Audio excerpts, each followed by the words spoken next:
Esse é o Papo de Camelo, podcast que eu criei para conversar com pessoas que topam compartilhar um pouco sobre as suas trajetórias, trazer um pouco mais também das suas experiências práticas e dar suas opiniões sobre esse ecossistema de inovação, ecossistema empreendedor, especialmente o ecossistema de startups. Se você está aqui, provavelmente você quer ouvir casos práticos, conversas transparentes e francas que podem te ajudar a tomar melhores decisões, a se colocar melhor enquanto empreendedora ou empreendedor. Então, seja muito bem-vindo a esse podcast que, por mais que seja de negócio, ele é muito mais sobre as pessoas e suas experiências do que qualquer outra coisa. Eu sou o Luiz Gomes e eu tenho uma longa trajetória nesse ecossistema de startups. São mais de 10 anos inseridos nesse meio. Na descrição desse episódio tem um link para que você possa se conectar comigo e saber um pouco mais sobre como eu posso ajudar a sua startup. Mas hoje eu serei o host nessa conversa que me inspirou a cada minuto e que certamente também vai te inspirar e te trazer diversos aprendizados importantes para a sua jornada inserido nesse meio empreendedor. Vamos lá, que esse papo precisa começar.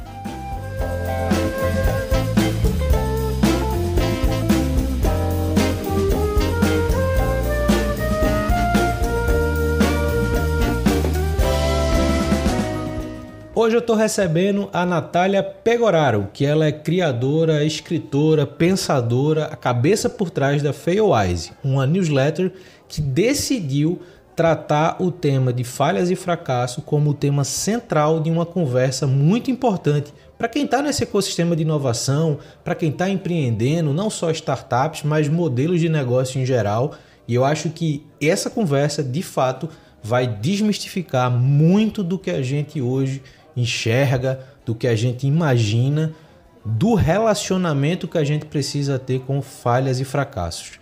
Natália, primeiro, obrigado por ter aceito conversar comigo, separado esse tempinho para esse papo. Passando a palavra para você, quem é você e como é que você chegou até aqui? Muito obrigada, Luiz. Amei o convite. Para mim é um prazer estar aqui. E adorei a apresentação, me senti até muito chique, muito obrigada. E como eu cheguei até aqui, vou usar um gancho inicial para prender a atenção do leitor. Eu cheguei até aqui porque eu sou uma eterna inconformada e eu não encontrei o que eu precisava quando eu fracassei. E eu pensei, isso não pode ficar assim. Mas vamos de longa história, então.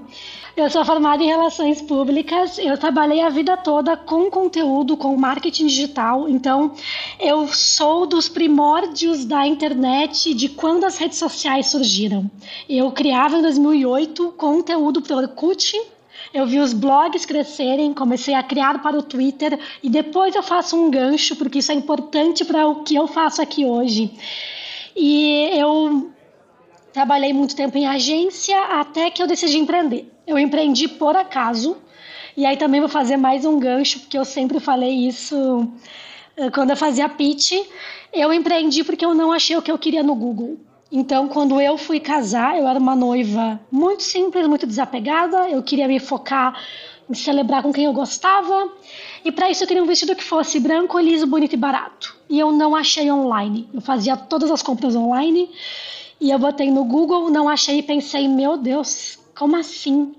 Se alguma coisa não está no Google em 2013, está na hora de... Tá aí uma boa chance, não, tá aí uma boa oportunidade de negócio. Longa história curta, eu criei um primeiro e-commerce de vestidos de noiva do Brasil, junto com sócias, e a gente criou um jeito novo de fazer negócio, uma marca completamente diferente do que o mercado oferecia. A gente vendia online para todo o Brasil, nos chamavam de loucas, porque quem é que vende vestido de noiva online é apenas a compra mais importante, uma das mais importantes da vida de uma mulher, mas ela é uma das mais emocionais, com certeza. E em 7 anos não tivemos nenhuma única reclamação online. Eu acho que esse é um dos meus grandes sucessos. E deu muito certo. Tenho cases muito legais, até não dá. E aí, quando não deu mais certo para mim, eu perdi este negócio, assim, eu fracassei, esta é a palavra. Foi muito solitário, foi muito difícil. Ninguém sabia conversar comigo. Eu queria trocar com outras pessoas, porque para mim, quando eu cheguei no ecossistema de inovação, eu não sabia nada. Eu tinha começado a empreender, eu não tinha dinheiro. Eu sou do interior do Rio Grande do Sul, depois morei em Porto Alegre grande parte da minha vida. Eu não tinha não tinha rede de contato, não tinha nada, nada. Eu comecei a empreender no feeling, depois entendi que os métodos ágeis eram o que eu fazia por intuição. Fui aprendendo sobre o ecossistema, mas uma coisa eu aprendi: a chance de não chegar lá é muito maior do que chegar. Desde sempre eu entendi, aprendi na prática que empreender é difícil, tem que se preparar. São muitas coisas e a vida real é difícil mesmo. Então eu sempre soube, 80% das startups falham. Este é um dado. Depende da pesquisa, vão te dar 70% ou 90%. Mas essa é a realidade. Então quando eu fracassei, foi difícil, muito. Podemos entrar em detalhes depois. Mas eu tinha certeza que eu ia achar gente para falar comigo. Eu ia achar materiais, pesquisas, ia achar cases, porque é difícil por estigma. Então eu me senti muito mal como uma grande fracassada. Eu me senti que como eu recomeço, o que eu faço? Eu estava completamente perdida nisso. E eu queria, enfim, ter insights, trocar, trocar com pessoas. E ninguém fala sobre. Tem um tabu gigantesco, tem um estigma gigantesco e varre-se para debaixo do tapete. A pessoa quer se livrar disso. Tipo, opa, não. Então tu quer sair correndo, tu quer dar as costas, vai para debaixo do tapete, um monte de aprendizado e ninguém fala sobre isso. E aí para mim foi muito solitário. A minha jornada, eu até conto na Failwise o meu case, conto a minha motivação. E eu levei 3 anos para minimamente poder falar sobre o meu fracasso. Tamanhos erros que eu cometi, tamanha como eu era verde, como eu era um pouco imatura nesta parte. Então, sim, foi bem difícil para mim, mas eu fiquei chocada que ninguém fala e por isso é muito mais difícil. Só que se os dados não mentem, se a chance de dar errado, de não chegar lá, é muito maior do que chegar, onde é que está tanto aprendizado? Como é que a gente vai inovar? Como é que a gente quer sobreviver nesse ecossistema cada vez mais disruptivo, que se movimenta cada vez mais rápido, mas cada vez mais desafiador se a gente não aprende com os erros dos outros? Então eu me inconformada com isso, e aí também com uma motivação de criar algo meu de novo, mas sem grande pretensão de ser um negócio, sem depender de vidas, empregos que dependiam de mim, e essa pressão também de empreender, comecei a criar conteúdo. Então é assim que eu cheguei até a Failwise, e a Failwise existe como uma newsletter educativa, ela é de graça, já são 26 cases de negócio, de 26 cases de startups e negócios promissores, que assim como os meus, não chegaram lá, e tem muito aprendizado para começar a contar essas histórias. Isso é muito bom porque, e aí óbvio, né, a gente teve aí uma experiência empreendedora parecida, né? Em 2013 você estava procurando seu vestido de noiva e eu estava criando minha startup na época. E eu acho que a gente viveu muito dessa jornada empreendedora, desses altos e baixos, né? Você teve o seu ponto final ali naquela história. O meu ponto final foi aquele ponto final que num primeiro momento pareceu ser de sucesso, mas teve um efeito rebote depois que derrubou muito aquela visão de que, caramba, eu fiz um negócio que deu certo. Por um erro de um sócio, a gente acabou tendo que literalmente pagar por esse erro e pagar muito caro por esse erro cometido. Então, tudo aquilo que foi sucesso em determinado momento virou uma grande bola de neve de custos que precisavam ser quitadas, e isso traz muito do dia a dia da jornada empreendedora, né? E quando você estava falando, eu vejo muito, e você colocou um ponto que eu acho que é fundamental, que é essa estatística das falhas de startup, que são absurdamente grandes, sempre foram e vão continuar sendo, mas parece que as pessoas têm uma tendência de, mesmo falhando, elas preferem pontuar aquilo que elas acertaram na falha do que mostrar o que elas erraram no acerto. E eu acho que tem uma coisa que você colocou que vale a pena, óbvio, a gente entrar um pouco mais, mas me chama a atenção quando você colocou assim, minha startup ela teve sucesso até não ter mais. E isso é uma percepção que eu acho muito legal, porque às vezes a gente coloca o sucesso como um ponto final. Na verdade, o sucesso é sempre uma vírgula, sempre tem um dia depois do sucesso, que pode ser que ele não continue, pode ser que sim, né? Então eu acho que vale a pena, Nath, você entrar um pouquinho mais como é que foi essa tua experiência de sentir a falha na pele, né? Eu acho que hoje o que tu faz, claro, tem muito mais maturidade, talvez muito mais consciência em lidar com o tema falha, mas brasileiros em geral a gente não tem uma educação para lidar com a falha, né? Então quando a gente sente que errou, talvez a primeira reação ela não seja muito favorável ao erro, né? Então acho que vale a pena a gente começar a tua trajetória, aprofundar essa conversa com essa percepção de que alguma coisa estava errada, algo não estava indo como você imaginava e sentir isso na pele. Como é que foi? Boa pergunta, Luiz. Vamos começar a desenrolar isso. Eu acho que a gente, no geral, não é educado para entender as emoções. E aí eu falo isso não como uma empreendedora, eu falo isso como uma adulta que, para mim, até hoje, é difícil. A gente tem que se educar ao longo do tempo a lidar com frustração, com erros, com falhas, com muita coisa. Então, tem esse estigma e as pessoas realmente, elas não querem falar abertamente porque isso atinge muito o nosso ego e é natural. A gente não gosta de errar, a gente se sente muito exposto. Mas não tem como a gente passar pela inovação ou estar criando alguma coisa nova e achar que só vai ter um sucesso ou só vai ter um caminho fácil. Não, o sucesso, como tu também falou, ele não é a linha de chegada. O sucesso em si ele também é um pouco entediante. E entediante entre aspas, porque o sucesso ele precisa ser mantido. Como é que tu mantém o sucesso? Tu vai manter com trabalho, com estratégia, enfim, é essa roda de quem está num negócio, de quem tem um objetivo a cumprir. Não tem como tu fugir disso, assim. E aí, quando eu falo que deu certo até não dar mais, também passa por isso. Porque se tu olhar a minha startup, a gente começou com 10 mil reais. Por 2 anos eu trabalhava full time numa agência de publicidade, que é trabalho para um cacete. Tocava a empresa de noite e final de semana. E quando eu entrei de full time na startup, a gente começou a triplicar o faturamento até bater R$1 milhão. Então foi 2016, faturou 100 e poucos mil. 2017 faturou 300 e pouquinho. 2018, 1 milhão. A gente teve uma trajetória ascendente que era surpreendente para um negócio que começou com menos de 10 mil reais. Totalmente MVP, totalmente mão na massa. Então eu fui aprendendo muito nessa parte. E aí vou para contar um pouco como eu me senti nessa falha, porque a falha ela não é uma coisa só, né? Ela é um conjunto de contextos específicos, ela é um conjunto que vira um efeito dominó. Então, como é que foi para mim no meu caso, tá? A gente faturou 1 milhão em 2018, foi assim, astronômico, foi um sucesso enorme. 2019, a gente queria captar mais dinheiro, porque a gente sabia que chegou naquele platô, assim, a gente precisava de mais, porque é cobertor curto, né?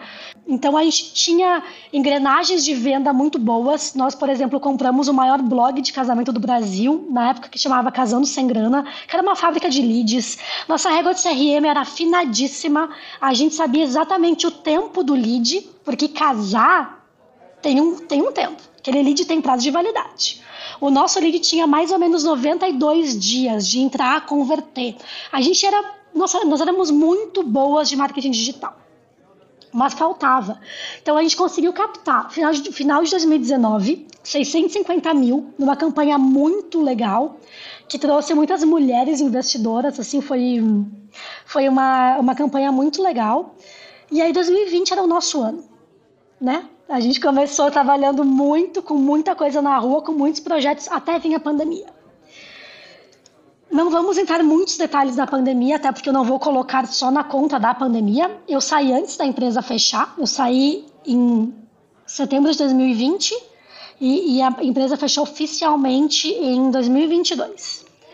Mas o que aconteceu foi, com a pandemia, todo mundo sentiu muito, né? Salvo raras exceções, salvo alguns negócios que, claro, floresceram nessa época. Mas turismo e evento foi muito afetado.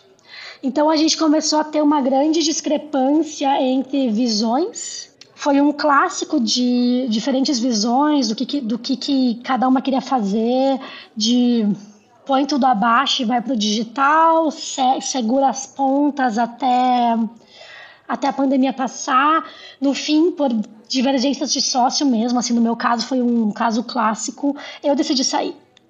Só que eu não tinha plano B, porque por 7 anos eu trabalhei muito, a minha empresa era meu plano A, B, C, D. Então, para mim, foi aceitar que o que eu queria era uma ilusão. Então, para mim, eu acho que essa é a parte difícil.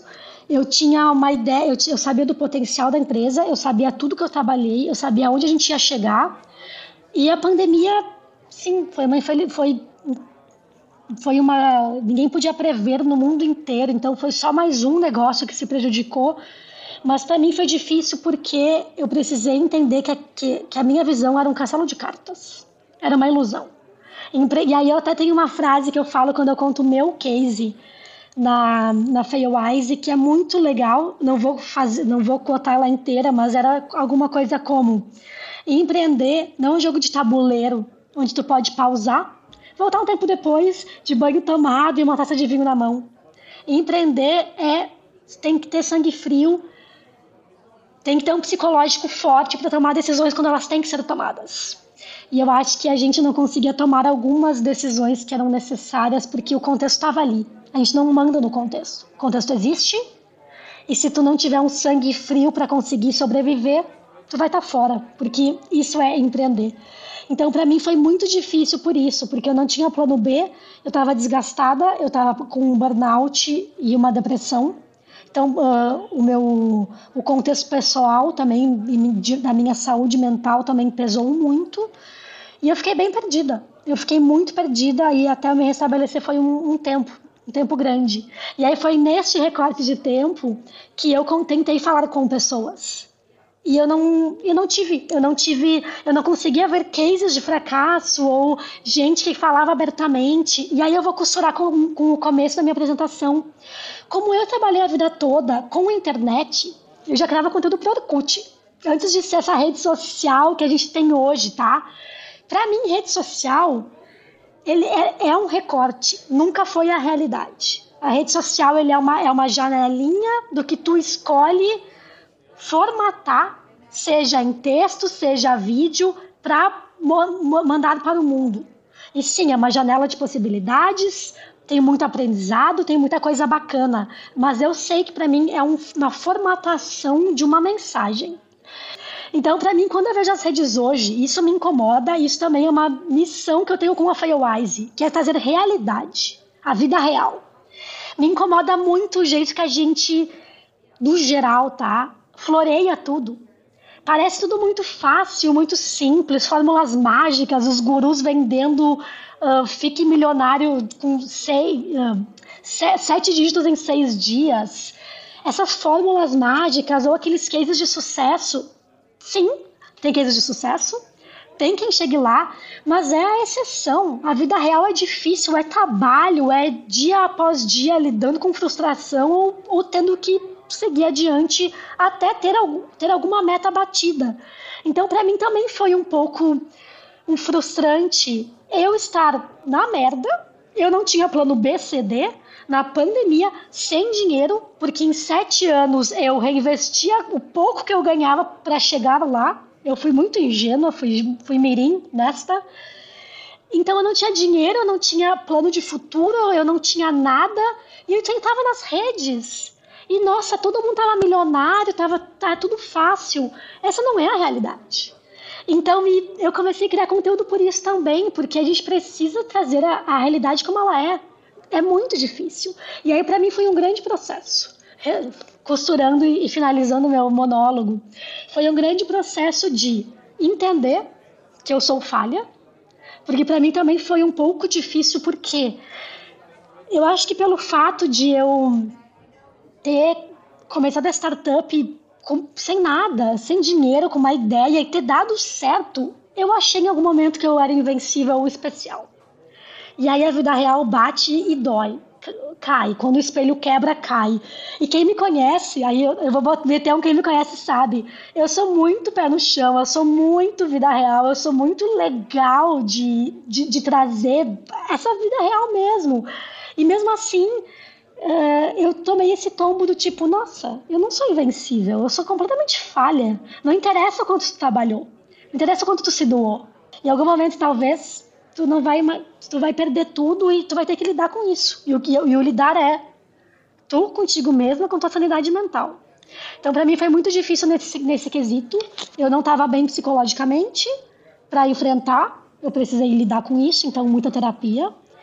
Eu precisei entender que eu era muito falha e eu nunca quis me apegar ao estigma do fracasso, né? Ai, sou uma fracassada e vou ficar mal por isso. Não. Porque eu sempre tive essa mentalidade, como eu comentei, que é intrínseca a quem empreende. Tu vai ter que iterar e pivotar e testar e de novo. Então, pra mim era, tá, eu errei. Deixa eu aprender e seguir. Eu sempre fui assim. Mas como eu precisava processar, e era muita coisa para processar, eu queria falar com as pessoas. E aí eu não achei muita gente para tocar comigo. E aí foi difícil. Mas aí hoje comecei a falar 3 anos depois, para ajudar quem está na jornada passando por isso. Isso eu acho que é muito bom, Nath, porque...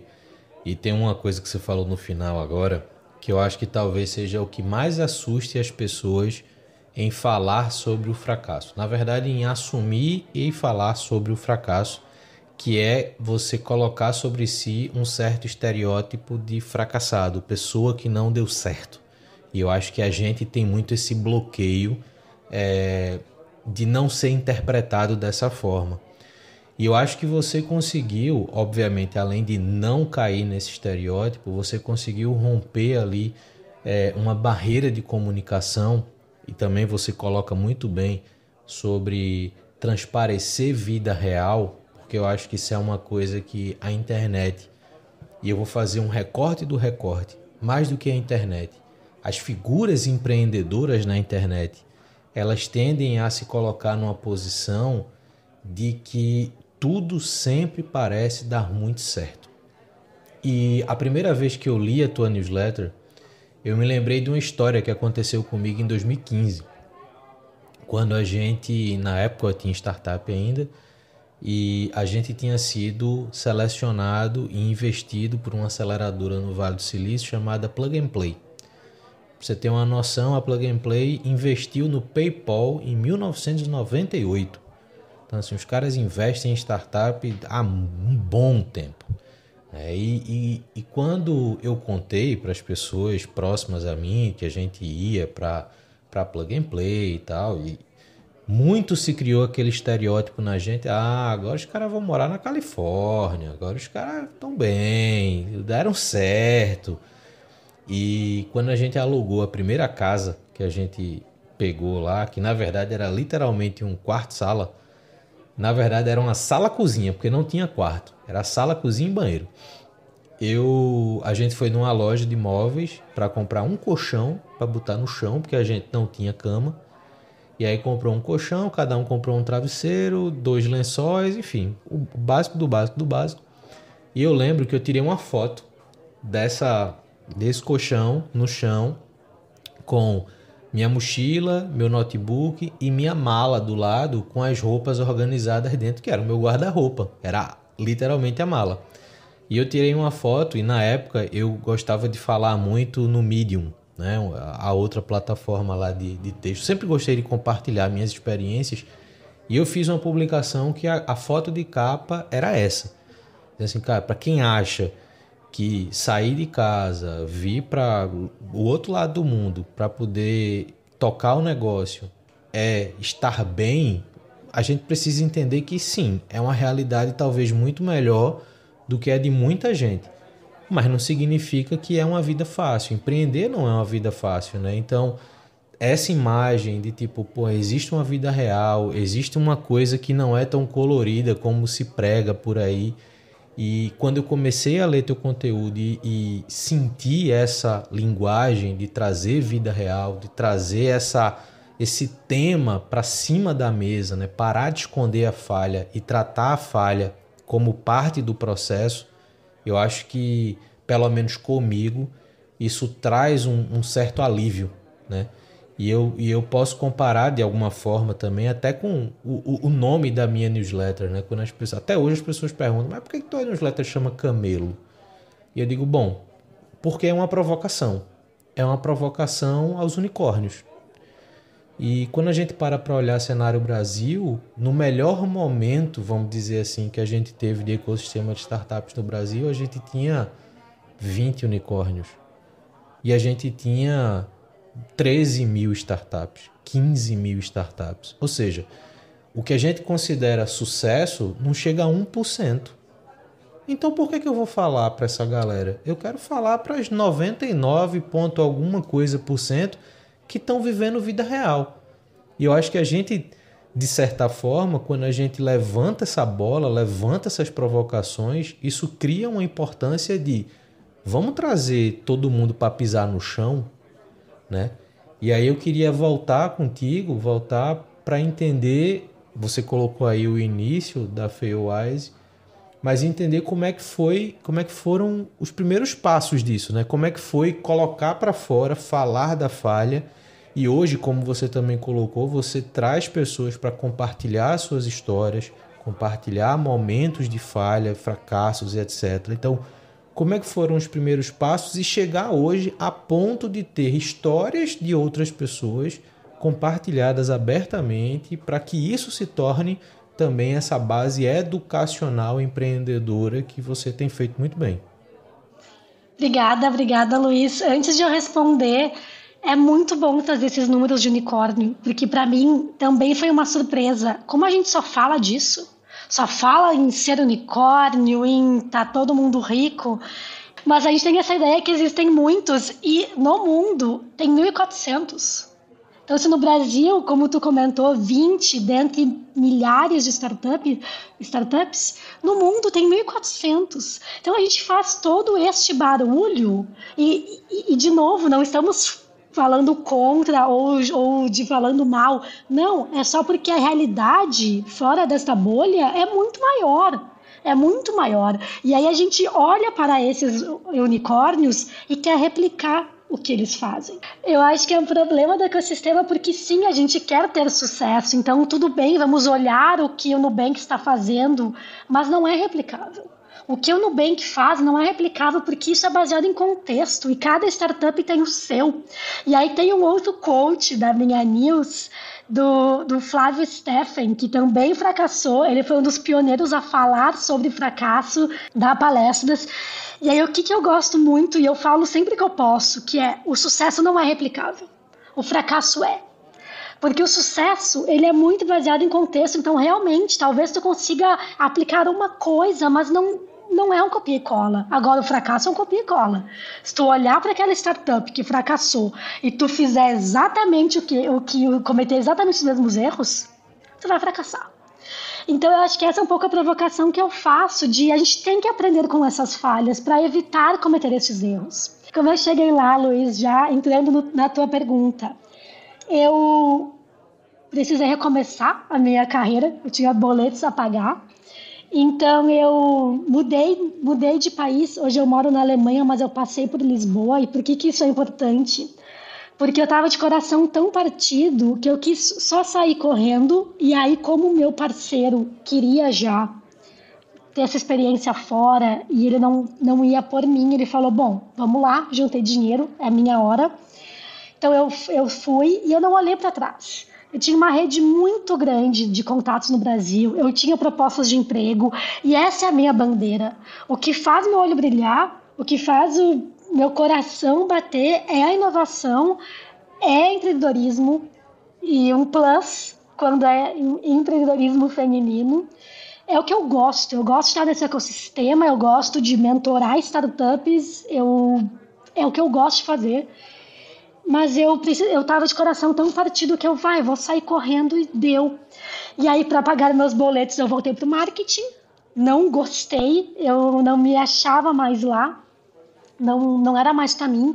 E aí, depois de empreender não, depois de empreender, tu usa tantos chapéus, tu conecta tantos pontos que eu queria algo assim dinâmico, mas eu não queria empreender de novo. Eu tô ainda hoje eu não quero, eu quero outras coisas pós ter fracassado.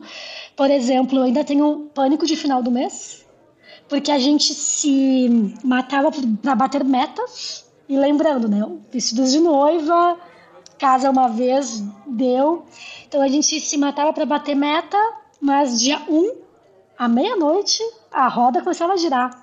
Então até hoje eu me pego assim, meu Deus, dia 31 me dá um nervoso. Aí eu, só final do mês. Mas hoje eu preciso de estabilidade. Então eu fiz esse exercício comigo mesma, assim, o que eu queria. Eu precisava de um salário fixo. Então eu voltei a ser CLT, e aí eu também não entendo as redes hoje que criticam muito CLT. De novo, são 8 bilhões de pessoas no mundo, são 8 bilhões de contextos. Tem muita coisa entre pregar, ter que ser empreendedor, ou nunca fazer faculdade, ou ser anti-CLT. O que eu quero hoje é ter uma estabilidade. Então eu sou uma CLT feliz, porque eu tenho a estabilidade mensal que eu quero, porque, de novo, em 7 anos eu não tive dinheiro. E aí eu só pude empreender porque tinha um parceiro que pagava as contas. Também empreender, ele tem que ter um pouco de privilégio, porque se eu fosse sozinha, eu não sei, não ia conseguir, né? Então é difícil. São muitas camadas. E aí eu migrei para Product Management. E eu dei uma volta gigante para responder, mas vou chegar lá, querido ouvinte. O que eu vou fazer depois de empreender? Eu acho que a única coisa que eu conectava a não ser empreender de novo era ser Product Manager. E aí achei um emprego na Alemanha, então hoje eu moro na Alemanha. Só que aí, como a gente tem essa alma empreendedora e inquieta, depois de um tempo eu pensei, não dá para fazer só isso. Eu preciso fazer mais, eu preciso ter uma janela aberta para o mundo, eu preciso criar alguma coisa. E aí eu só juntei 2 e 2 na minha cabeça. Eu pensei, o que eu quero fazer? Quero empreender? Não. Eu amo criar conteúdo. Inclusive, hoje meu fracasso pessoal foi não ter criado conteúdo para mim enquanto eu empreendia. Eu tinha muita coisa para compartilhar. E aí eu podia até ter uma audiência minha para não recomeçar do zero. Então hoje eu sou uma grande incentivadora a criar conteúdo. Eu queria criar conteúdo, eu não queria empreender de novo. O ecossistema de inovação é onde eu me entendo como gente, é onde eu gosto de estar. E a minha dor era essa. Minha dor é como ninguém fala de falhas e fracassos se a chance de... os dados não mentem. E aí eu pensei, fiz pesquisas rápidas, ninguém fala sobre o tema. Eu pensei, vamos lá. Então, criei a Failwise e saí convidando pessoas. Isso é uma grande... Para mim, quase um passatempo, porque eu me divirto conhecendo gente, convidando. Muita gente não quer falar, porque ainda tem esse estigma. Mas de 26 edições, tirando a minha, então são 25 histórias já no último ano de empreendedores e empreendedoras incríveis, generosíssimos, que contam seus aprendizados. Então, tem muito insight. Inclusive, a última edição, que é a 26... o empreendedor compartilhou o pitch que ele fez para investidores, a mensagem que ele mandou para captar, bem cold call no LinkedIn, ele trouxe investidores de peso. Então são muitos insights, assim, e a minha ideia é que seja de graça, é educacional, é que mais gente descubra para... Estamos juntos, é difícil, a gente tem que estar preparado. Eu acho que isso é muito interessante, Nath, porque, bom, aí entra em várias camadas, não só sobre a temática, mas também sobre a abordagem, né? O canal de fornecimento dessas informações, assim, porque você conseguiu levar essa discussão para também um ambiente que traz uma certa tranquilidade no consumo de conteúdos, né? Porque você falou, uma coisa que eu queria ter feito na época que eu empreendi era ter compartilhado conteúdo, né, e ter criado essa audiência desde enquanto a versão Nath empreendedora de startup.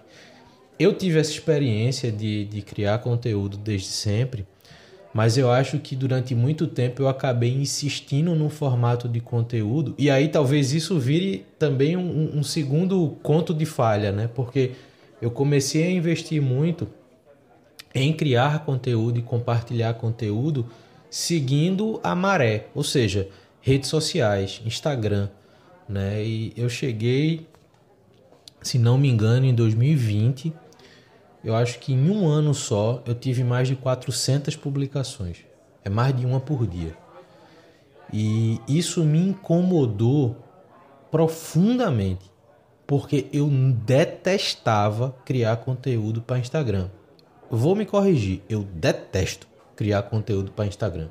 Eu não tenho nada contra, nada contra quem faz bem, quem se sente bem fazendo isso, mas não é meu perfil.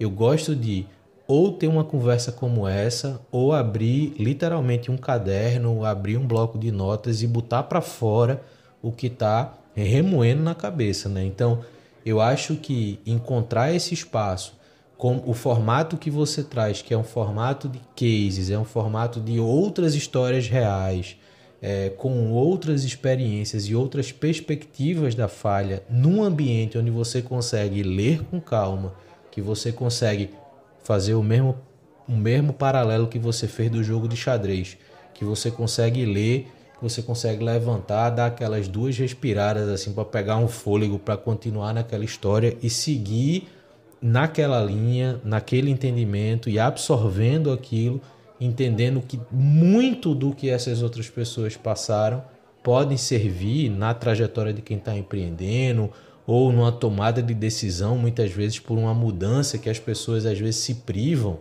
né? De não, eu não quero mudar meu modelo de negócio aqui, eu não quero mudar minha startup para as pessoas não acharem que aquele modelo deu errado. E às vezes a mudança é o que pode de fato salvar o processo, né? O que pode evitar uma falha total, né? As falhas elas podem acontecer no dia a dia, da coisa mais simples até a falha total. Então eu acho que a forma que você aborda, ter achado esse lugar para ter a Fairwise ali hospedada, né? Como um texto mais denso, como um case mais bem estruturado, eu acho que isso também fala muito sobre essa maturidade na forma de tratar o tema. Mas, Nath, deixa eu te perguntar, né? E aí eu vou pegar o gancho que você colocou no final de o comportamento empreendedor fez com que você não fizesse uma coisa só, né? Não ficasse só na função CLT, que eu concordo 100% com você, ela é importante. Eu, quando saí da minha startup, eu passei 6 anos numa corporação, com todos os privilégios de um cargo executivo. Então, para mim, foram 6 anos de um grande alívio depois da vida empreendedora. Então, eu aprendi muito, construí muita coisa legal para startups, inclusive, pela minha função na corporação, mas estar numa corporação, ter uma CLT, ter essa estabilidade, foi um alívio necessário, né? Hoje, voltar a empreender, né, que eu fiquei nessa corporação até 2023, mas hoje voltar a empreender volta a ser um pouco daquele desafio do Luiz de 2013, 14, 15, e tipo, preciso botar a máquina para girar novamente e fazer com que as coisas aconteçam, né? Mas o que é que você, agora enquanto criadora desse ambiente que pode se tornar ainda muito maior do que é pela forma que você faz, o que é que você tem aí de pretensão de próximos passos? Como é que você planeja ou projeta esse movimento, esse ambiente? Enfim, conta um pouco mais aí do que é que tu olha para o futuro. Eu gostei muito do que tu colocou, Luiz, sobre alívio. Eu acho que esse é o momento que eu estou, assim. Eu me sinto aliviada de, pelo menos eu tenho dinheiro para financiar meu tempo livre e outros projetos que eu não tinha antes, né? Meu tempo livre era pensando 100% no meu negócio. Então, só que aí tem o contraponto, como tudo na vida, né? Quando a gente é adulto, infelizmente não dá para ter tudo, né? Mas eu já aprendi ao longo do tempo. Eu tenho pouco tempo que eu consigo me dedicar a news como eu gostaria. Então, por exemplo, eu acho que desses 26 cases, eu só comecei há pouco a explorar a profundidade e divulgar o conteúdo como um todo, porque me toma muito tempo. Então, na prática, eu trabalho 40 horas e às vezes o custo mental é ainda mais alto, né? Porque aí tu desliga da minha CLT, eu estou ainda processando coisas do dia a dia. E cada edição da News, ela me custa mais ou menos 10 horas. Entre captar a pessoa para entrevistar, fazer a entrevista, depois fazer o texto. Agora quero explorar um pouco mais vídeo. E aí revisar, editar, enfim. Quando eu faço a edição, e aí são 2 por mês, né? É quinzenal. Eu me sinto assim, tá, entreguei. Eu não consigo mais nem olhar direito. Então eu divulguei muito pouco. Eu tenho certeza disso, assim. E embora eu tive resultados bons em um ano, eu tenho mais de 3 mil seguidores em 2 canais, Substack e LinkedIn. No LinkedIn também estou crescendo um pouco a base. Entrei no TikTok há pouco, como um desafio pessoal, mas ainda bem amador. E Instagram, como tu, não gosto. Meu Instagram, se for ver, o Feiowise lá, tá um fracasso. Mas também não gosto, não me achei lá. Eu sinto que ainda não... Só arranhei a superfície do potencial desse conteúdo. Mas, de novo, como me sobra pouco tempo, eu também tenho que ser realista com as possibilidades. E aí tem um mantra que eu levei para minha vida esse ano e vou para o ano que vem, que é fazer as pazes com as possibilidades. Então, nesse momento agora, eu não consigo fazer tudo o que eu quero. E aí, para responder bem... Eu acho que eu vou dizer o futuro possível do ano que vem, que é explorar mais vídeos. Então eu quero trazer conteúdo em vídeo ou podcast, porque eu recebo muito feedback de gente que, não quero ler, ou tem preguiça de ler, ou quer ler, mas preferia ouvir enquanto está no trânsito ou lavando uma louça. Então eu acho que eu quero que ele chegue a mais pessoas, então eu acho que áudio e vídeo vão me ajudar. Até para ter alguns cortes depois em rede social também, que já divulga. Então, para o ano que vem, o objetivo é apenas este, mas eu quero sim pensar em alguma coisa de monetização. Não seria monetizar as histórias, os cases, eu acho que é uma coisa educativa e quero que seja de graça, mas em algum momento eu preciso, até porque eu tenho uma mente empreendedora. Então, hoje eu penso, cara, todo esse trabalho eu não ganho R$1. Então, em algum momento, sim, quero pensar como monetizar, mas eu não tenho braço hoje para entregar algo a mais. Então, ano que vem, eu quero entregar vídeos e podcasts, mas sim, a longo prazo eu tenho certeza que ela pode virar uma plataforma, uma comunidade de conteúdo para quem está recomeçando, para quem está no processo de falha, porque, de novo, a falha não é uma. A falha ela é um fluxo errático que vai te levando a um efeito dominó de falhas. Então, em alguma coisa que seja uma comunidade para quem está no processo, porque o processo de fechei uma startup, uma empresa e agora é difícil. Quem está neste momento, tipo, meu Deus, devo insistir, devo pivotar ou devo encerrar, eu vejo muito potencial de algum produto nesse sentido também, mas no momento a vida real eu vou fazer o que dá, que é focar nas histórias. Então, sair pela tangente, mas é o possível, assim. E também só costurando um pouco com o falhei ou não, costurando um pouco com tá na hora de fechar ou não. Eu recebo muitas perguntas assim, então gente que chega...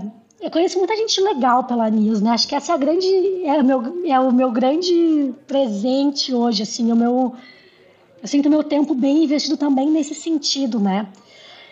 Eu acho que a gente esquece também de falar do curso do tempo, né? Porque em algum momento, sim, existe essa resposta de seguir insistindo, tu vai gastar um tempo que não vai te retornar como deveria, ou como seria minimamente justo, e também tu vai arriscar perder muito mais lá na frente. Tu perde oportunidade, perde dinheiro, perde saúde mental, perde sanidade. Então eu queria muito conseguir explorar mais esse ponto para ajudar as pessoas, mas talvez isso possa ser uma monetização. Mas nesse momento eu não sei. Boa, mas eu acho que é parte do processo, né? Como você falou, é você lidar com as possibilidades, né? A gente pode também compartilhar um pouco dessas experiências, porque até hoje tudo que eu faço debaixo desse guarda-chuva Camelo, seja newsletter, seja podcast, eu faço ainda só. E eu sei que o trabalho que se tem para você entregar uma qualidade que lhe agrade, né? Óbvio que é difícil agradar todo mundo, mas uma qualidade que me agrade, que eu entregue e diga assim, ok, ficou do jeito que eu gostaria que ficasse. Isso toma muito tempo, isso toma muita energia E eu já me peguei várias vezes, eu acredito que você também, pensando em, pô, será que isso vale dinheiro de alguma forma?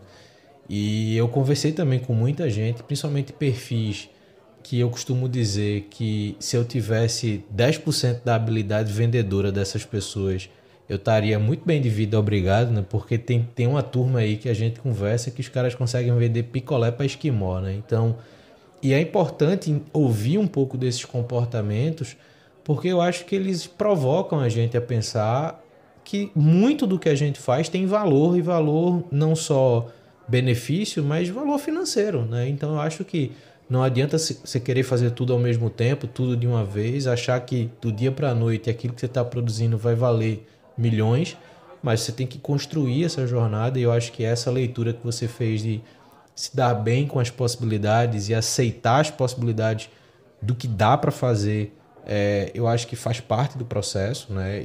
E eu tenho um projeto paralelo que eu gosto de falar de produtividade sem ferrar a saúde mental da gente, e eu acho que isso também é parte importante, né? Então a gente cuidar da cabeça, cuidar da forma que a gente lida com essa ânsia de querer fazer mais, de querer entregar mais, e saber que nem sempre é possível, né? Então, esse pisar no freio e ir devagar, eu acho que faz parte do processo, e eu acho que esse ambiente na rede que a gente encontrou para fazer esse tipo de entrega, ele permite que a gente não precise acelerar tanto, né? Então, o formato newsletter, eventualmente o formato podcast, ele é naturalmente menos frenético do que qualquer rede social, né? Mas deixa eu te perguntar, Nath, gostou do papo? Adorei, adorei. Poderia falar horas, porque é um tema que eu gosto muito de falar. Acho que a gente trouxe bons pontos. Me diverti. Espero que quem esteja nos escutando também. Cara, com certeza eu gosto muito de lidar com os episódios como conversas. Então a gente vai construindo aqui o nosso, entre aspas, roteiro ao longo que o assunto vai surgindo. E eu espero muito que quem ouviu a gente até aqui te acompanhe, Nath, no LinkedIn, no TikTok, e também acompanhe a FailWise na newsletter, que você possa voltar às histórias, né? Não fica só esperando as próximas edições. Volta nas histórias. Vai ler o que já está publicado, porque tem muita coisa, de fato, como a Nath colocou, que é importante. E os erros eles podem se replicar, né? Então, vai acompanhar a FailWise, assina a news, lê os episódios e fica atento ao que a Nath eventualmente possa lançar aí no futuro, para que você possa ter ainda mais canais para discutir essa vida real empreendedora, para discutir de fato a realidade, que é o que importa no final do dia. Então, a gente se escuta no próximo Papo de Camelo. Valeu!